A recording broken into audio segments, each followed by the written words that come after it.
Imagine being trapped at the bottom of the ocean, in total darkness, freezing water rising around you, and no sound except your own heartbeat. Now imagine surviving there for 60 hours. This is the true story of Harrison Okene, a miracle the world still struggles to understand. It began in a split second.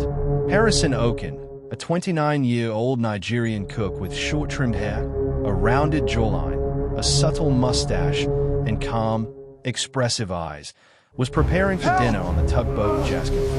Then, a violent wave struck. The entire vessel flipped upside down, plunging straight to the ocean. Harrison was thrown into the darkness as water rushed through every corridor. The crew around him vanished in seconds. He found a tiny air pocket, barely big enough to lift his head above water. The cold bit into his skin.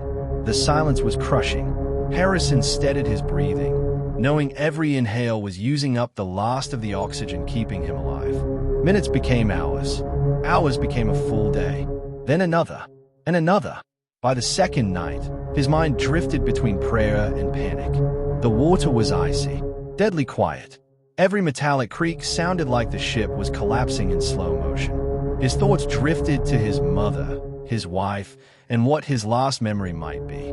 But then, a faint clicking, not from the ocean, but from a diver.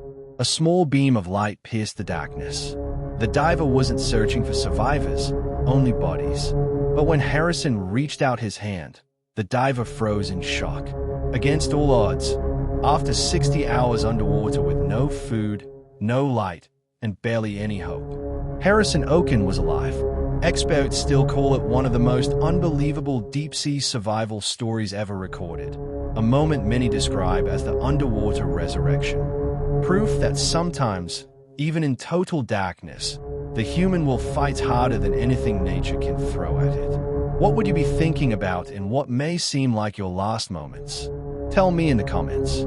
Visit Curious Minds Hub for more discoveries.